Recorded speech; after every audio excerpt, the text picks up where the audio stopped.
All musicians are not studio musicians. All musicians are not studio musicians. This is a video response back to you, Mr. Music Man 41. I love your email. Very, very powerful email about music and laying tracks and musicians. This video is for musicians, so to my normal people that look at me, this may be boring to you if you're not a musician.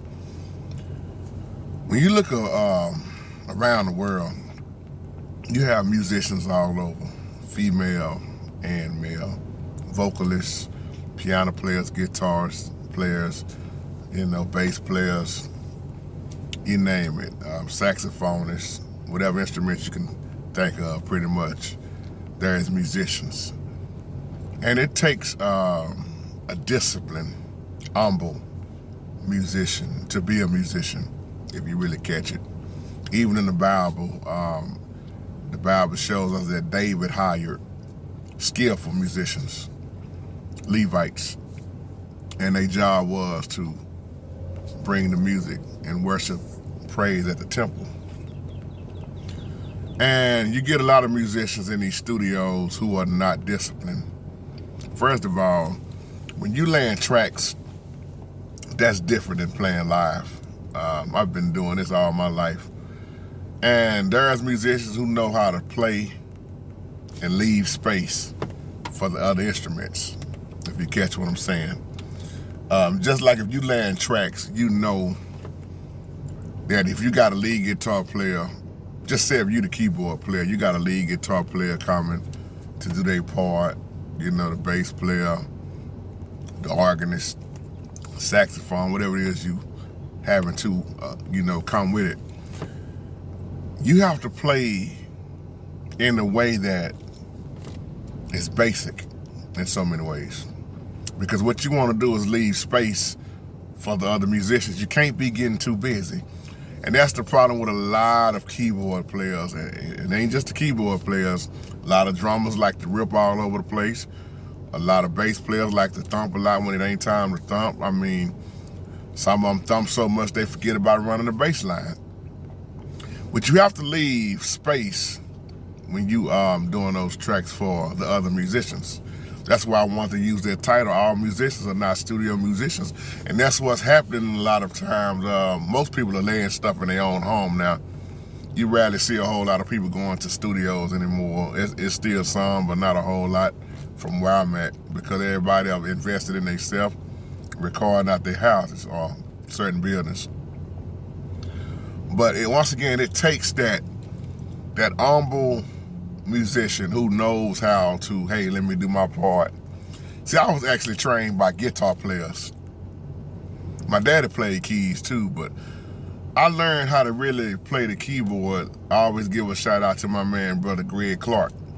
The Clark Boys, who had a band since I was a little bitty dude. And that's how I got my training.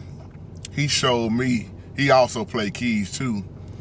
But the lead guitar and the piano is so much alike. If he tell me hit a B flat major 7, I know what he's talking about. It's just what inversion I want to hit. Or F major 7. Lead guitars and the piano are so much alike with the chords. And I learned that from him. And then of course I studied on my own for a long time and got many, many books. I started off as a drummer. I always was crazy about playing drums. That was my first instrument. Then I wound up on the keyboard. Still know how to play the drums, just not as good as I used to. I don't do it every day, and picked up a little bit on the bass too, playing a little bass. Y'all see me in some of the old videos. And another guy I got to give a shout out to is Albert Jackson. When I got with Albert Jackson, Bobo, T. Lee, Walter, them cats, man, I had to be disciplined. And then when Al started going through different keyboard players and I wound up having to do a lot by myself, then we went in the studios, I had to lay all the tracks. I had to lay the organ, I had to lay the keyboard, I had to lay the strings, I had to lay the horn sections, You know, if he wanted a saxophone in there, I put that in there. So it's very time consuming, and a lot of musicians don't have patience to do it. But see, I've been in the studio for a long time. Studio is nothing new to me. But most of the things I do, you know, I invested in myself. That's why all the music I play on the live chats or the music you see on YouTube, you know, that's pretty much me and my little brother doing it at our house. Or we, you know, send files to each other through the computer, through the internet. And that saves a lot of a lot of people in the studio. A lot of engineers, man, and they don't like that because you knocking out the middleman in so many ways. And that's why I do not use a record label. I do not use a record label, and I do not use studios anymore like I used to back in the day. You know, and I'm not doing that to be mean. It's just, you know, I always say, why pay somebody else what I could be doing for myself? And a lot of people don't understand. You got to invest in yourself. You know, buy your equipment. Quit trying to shortcut everything, you know. But once again, like the title of this video, my main point in this video, it's a lot of, don't get me wrong, it's a lot of talented, it's a lot of gifted musicians out here, but all of them are not cut out for studio purpose. They are not. That's a lot of singers that can sing, but they're not cut out for studio. See, once again, going live versus tracking, it's totally different, you know. I know people that can kill live, man. They off the chain. Then you got people that can do both. But I know people, they dynamic, man, when it comes to going live. But if you put them in the studio, they don't know what to do. Same with the musicians. You put them, they so good live because they can play their butt off. But you put them in the studio, they are no good. I know people that play by ear that just dynamic. I know people that play, that read and play by ear. That's dynamic. I know people that just read. And most of the ones I know that just read, especially on the piano, they really don't have no creativity without the paper in front of them, which is where they get mad and frustrated at. You know, and even my own cousin, my cousin Michael Thompson, shout out to him. Mike got a degree in everything you can think of in music. And Mike told me about 9 years ago, he said the only thing he hated about getting those degrees and everything is that he rarely used it to read music, and then he said it kind of took away his feel, his creativity in so many ways, because he always was read paper, somebody else's music, you know. I love when I play to be creative. See, me, I'm a studio musician. I'm live. I mean, I've learned how to be disciplined and been trained and trained myself also and trained by others to know when to do and what not to do. Because one thing about especially playing live, since we talking about all this, let's just tie it all in together. One thing about playing live too, man, when you got a singer, you can kill a singer. Or a singer can kill you as the piano player. It's the same thing on both ends. So many singers try to do so many runs and reels with their vocals that they kill a song. It don't even sound good. And then you got so many musicians that just kills a singer.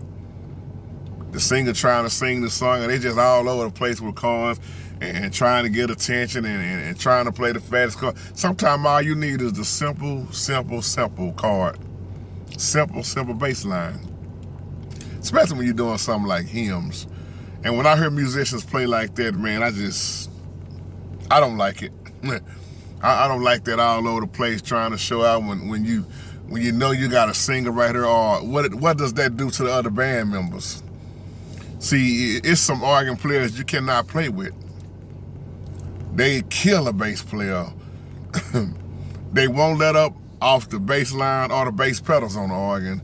And you got a bass player over there in the corner. It's like, what do you need him for if you're going to continue to do all that? But then you got to realize some musicians do not have bass players. So all they know is running the bass line themselves. And when they get a bass line, a bass player, they're not going to let it go overnight like that. I used to watch my uncles battle. Lord rest, may the Most High rest Uncle Jerry's soul, but my Uncle Jerry played bass. And my other Uncle Jimmy played the organ, but Uncle Jimmy would always kill Uncle Jerry's bass line with the bass on the organ. And that would make Uncle Jerry so mad.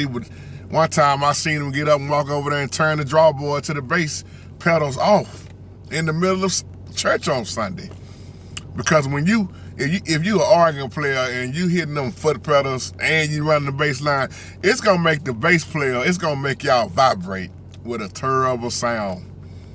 Because he's doing different notes and you doing different notes on the bass, so it's like, that's confusion. So even myself, for playing bass line for years before Jeremy started really just getting good on the bass. Jeremy's my little brother's my bass player, hands down, off top. He's one of the baddest.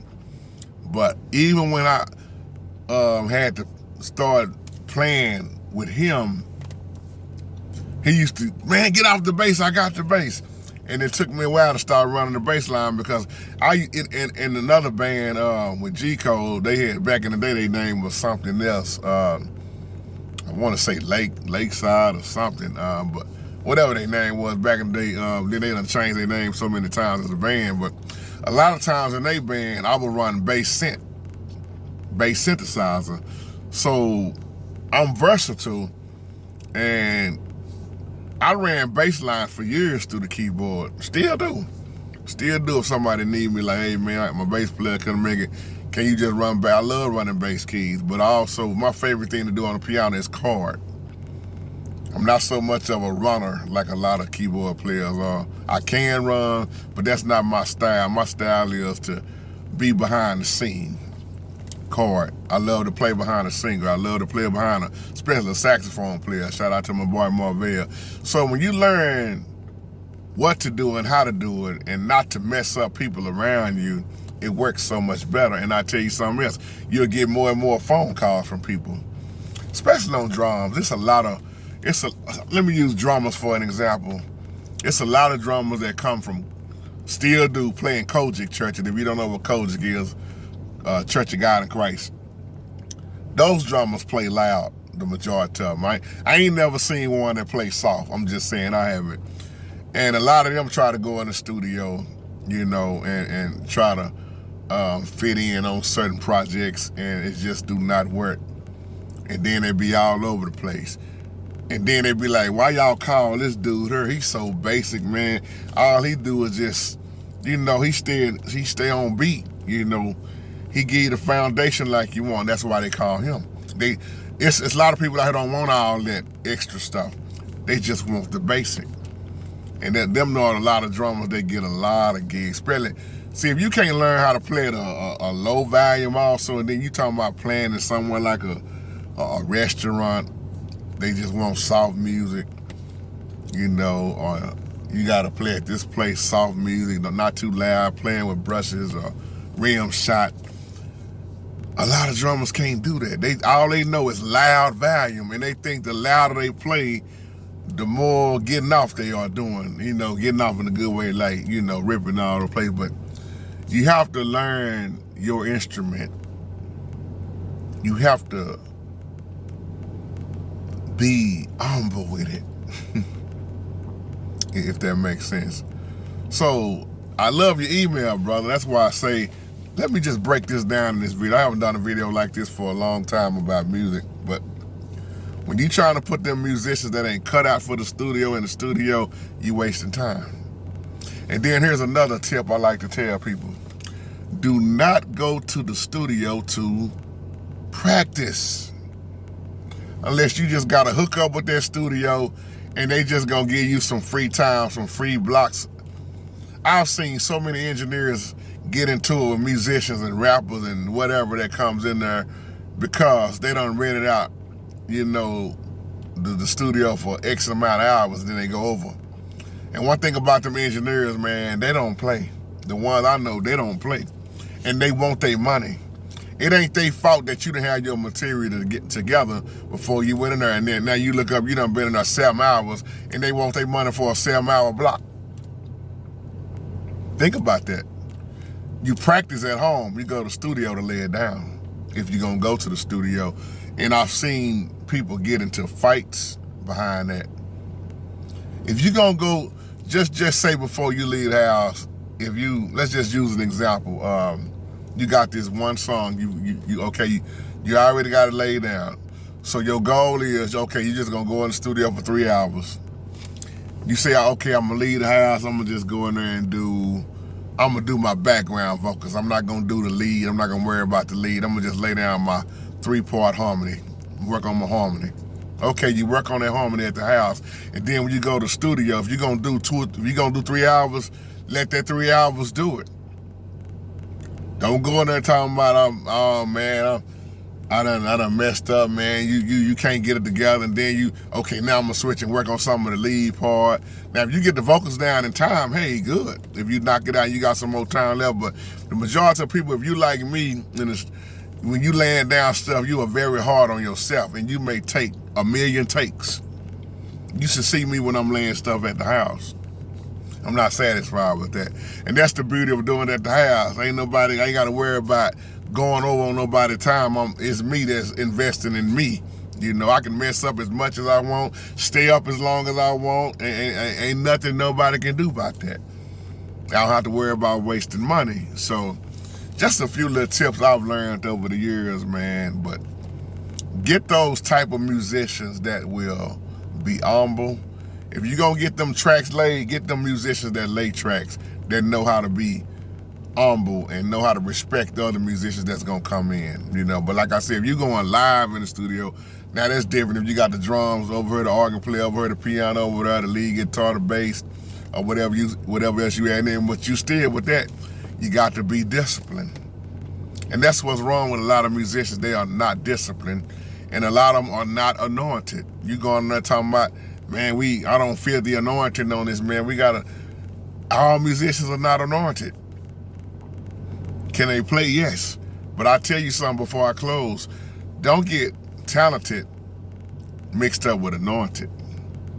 Because you can be very talented, you can be very gifted, but that don't automatically make you anointed.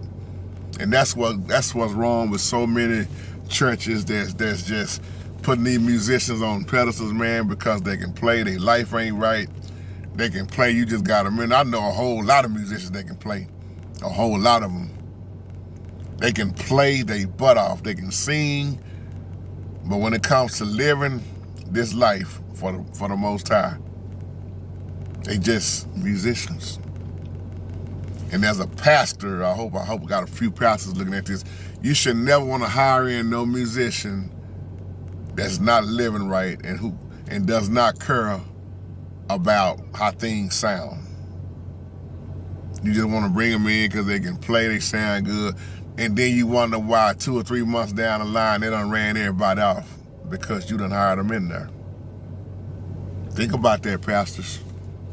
Think about that. So that's enough. I'll go ahead and close with that. Y'all have a wonderful, wonderful, blessed day. Shalom.